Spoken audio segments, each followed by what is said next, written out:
Greatness comes when you can compound great steps, great actions, great thoughts. Greatness is not far from us. It's just missing usually that one element of taking steps that can give us that positive momentum to build.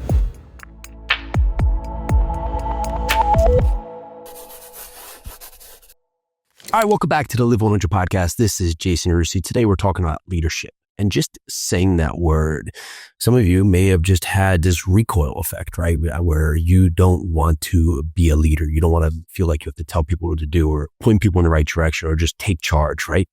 But many times it's because we're looking at leadership in the wrong way. I mean, leadership, when you think about it, you feel like you have to be in charge. You have to be the boss. You have to be going and pushing people into a different direction. But it's about bringing the best in people. That's what the best leaders do. Leaders show up and help people really level up to produce and become the best versions of themselves. And so when you think of those words today and you think about that, how does that reshape your mind into what leadership actually is? Because you know what we need in life? We need more leaders. Because with you stepping up today, being a leader in your own life, you're going to go out there in your personal life, in your professional life, in many different aspects and help people be their best self. Now think about how that will feel, right? Think about that. Does that sound like you're going bossing people around and being in charge of people? No. It's helping people identify their pitfalls or shortcomings or just breaking through what are the challenges that they're facing today. So for setting the stage for this episode today, we're going to dive into how great leaders influence and get the best results out of those around us. Now, I want to just jump back into my business. We have acquired over $300 million of real estate. And for the first few investment opportunities that we acquired, I was really the stop and start of all of the activity of the business. Why? Because I was not empowering my staff to go out there and to accomplish their best self, right? Their goals and their tasks, right? Because I was giving them one task. And then when they would complete that, I would give them the next task. And when they complete that, I would give them the next task. And what happens there is that they don't see the full vision. They don't understand where the goal is. They don't understand really what one task and the next actually is accomplishing, right? I'm giving them one piece and the next piece, and I'm just piecemealing them, just feeding them little crumbs and not allowing them to fully be engaged and fully committed to what is the ultimate goal of the project. And where we had massive transformation is when I stood back and I took a step back and I just looked at my process. And I said, you know what? I'm doing everything wrong. I'm bringing on great people to my team, but I'm not allowing them to be great. I'm stopping their greatness because I'm not giving them permission to go out there and fully engage and fully be committed to the task at hand. And how things changed when I bring someone on for a role.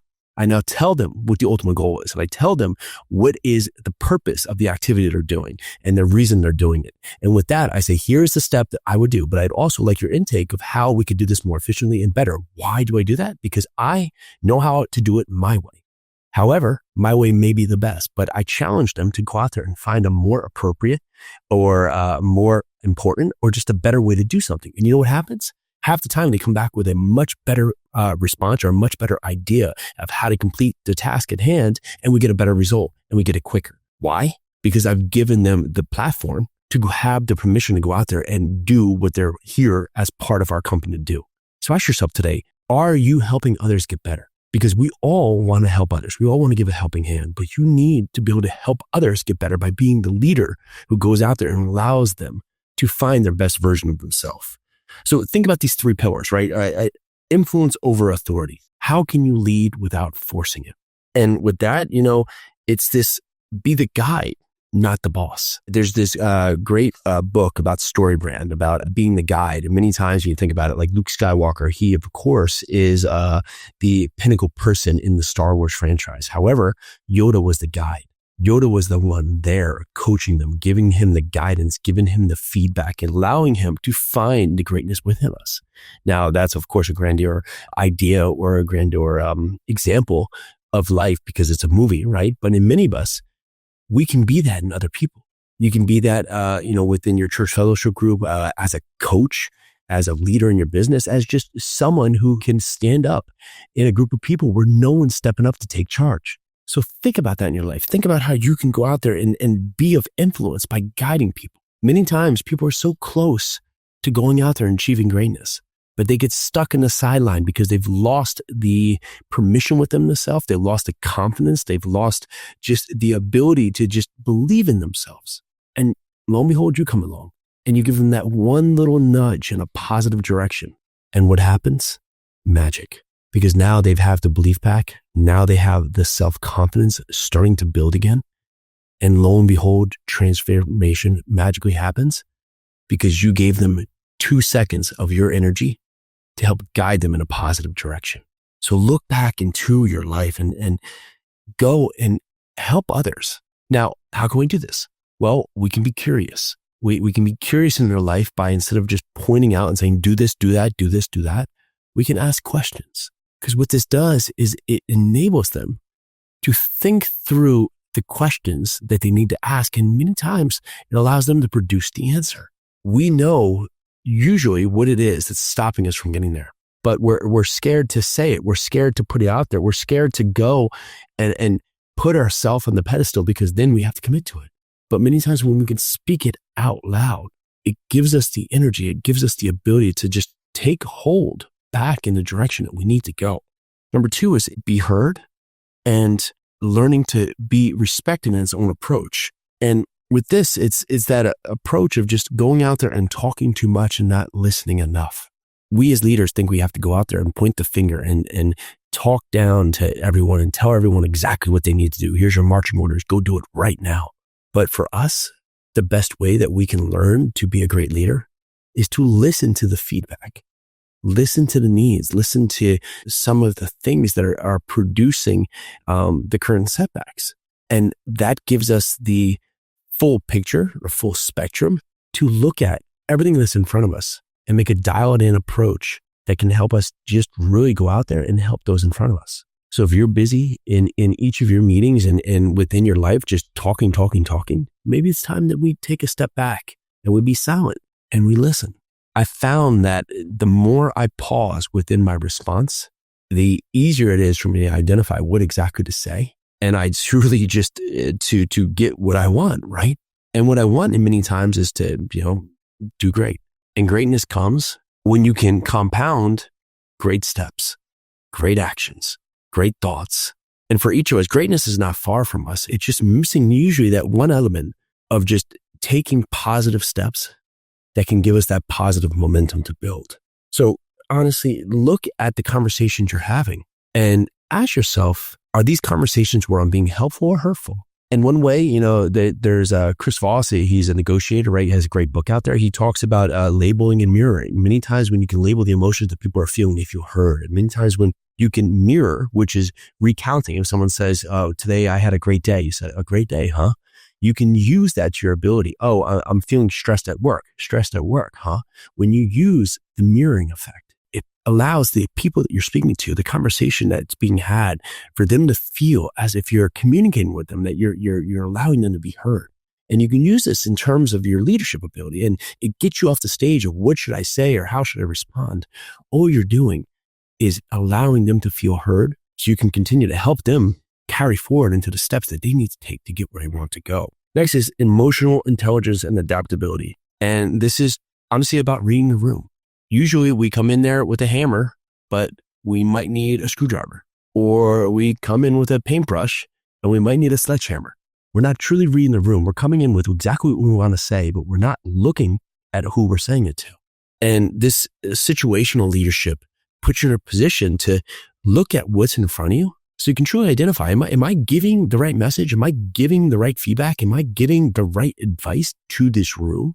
Am I doing this in a way that's going to be proactive, that's going to be productive, that's going to be allow us to just adjust in a way that can help them act accordingly in the circumstance ahead? So make sure your message is being placed in the right position for it to be heard and well received. It's not just rah, rah, rah, go and do this, do that. It's making sure that what you're saying can actually help the people that you're saying it to.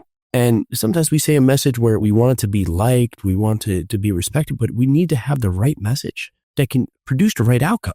And with that, it's about forgetting to not just look at who you're talking to, but how you need to help develop them. I like many times when I go and I look at an audience and I get to speak to large groups, is that It's about connecting. It's about allowing them to feel that they're present in my life and the challenges that I've faced, because they can see that within themselves. I want to help them realize that the challenges they faced, the difficulties they faced, the things that have set them back, that we've all faced those challenges, yet it's not the end of the world because they're here today. They've made it through to right where they are now. And they may have challenges ahead, but we all have our own challenges that we're facing, and we can learn ways to go and persevere through those difficult times, through those setbacks, through those unwanted moments. And when I speak to people, we do this on the journey together, because I'm becoming the guide who can help guide them through the difficulties that they're facing to get the results that they want to get. Live 100 was built on these principles of breaking habits that no longer serve you, so you can build a life that you truly desire. And once you start to build those positive habits, those positive actions, you can compound them. So you can go magnify the life you truly want to live. So we talked a lot about using leadership in a way to help develop others, to help bring the best out of others, to help get others to the position that they truly deserve to be. I mean, if you look at the best leaders in life, it's not about just them. It's about the impact they had on those around us, the impact they had on the people that were in their sphere, the impact they had on the world, on society, on just so many that were touched by their vision, by their feedback, by their warmth, by their use of their time here in this world. Yet you can be one of them. You can stand up today and be a leader that helps welcome people to the life that they've been waiting for. So as we started this today, we may have had this just about, leadership as something that we want to reject because we don't want to be in the spotlight or under the microscope, or really having to force a narrative down people's throat. But through this last few minutes, if you've thought through the words that we've communicated here, leadership can be a welcome experience for everyone, because we can just level each other up. And at the end, we have a life that's well lived, that's been well used, and the result is greatness. So I have a challenge for you. If in the next 24 hours, I want you to give one person real, specific, positive feedback, and then watch how they respond. See the impact, see how that helps them, see how that moves the needle to get them from being unstuck. And let me know. Go over to Jason Yarusi on Instagram. So it's Jason Yarusi, all one word, on Instagram, and DM me to tell me what the result was. Tell me what the feedback was. Tell me how that changed to not only help them, but also help you, right? Because it got you out to look around and take the spotlight off yourself and look for others to see how you can have that impact and really help others be the version of their life that they want to be. And the best leaders don't control people. They create an environment where people thrive. So let me say that one more time. The best leaders don't control people. They create an environment where people thrive. This world needs more leaders. We need more people to take control of their life. We need more people to go out there and take the story back from woe is me, from, oh, my life is hard, oh, the challenges I'm having, to, let me see how I can help somebody else. Let me see how I can go out there and improve someone else's life. Let me go out there and see how I can change the future in a positive way for someone within my surrounding. And what you will find is that use of your time to go out there and help others will have a dramatic effect, not only on them, but more importantly, on the person that you become in your life as well. Right? So that's what I have today on being the leader in your life that you need to be. If you can do anything for us, go out there and share this podcast with someone else that needs to hear this message. Someone else that you know is a leader that needs to step up today so they can help those around us. And if you can do us just a huge favor, go down there and leave us an honest rating and review. We appreciate everyone who continues to support this podcast and get this podcast out to the masses. I'm Jason Yarusi. Let's do this.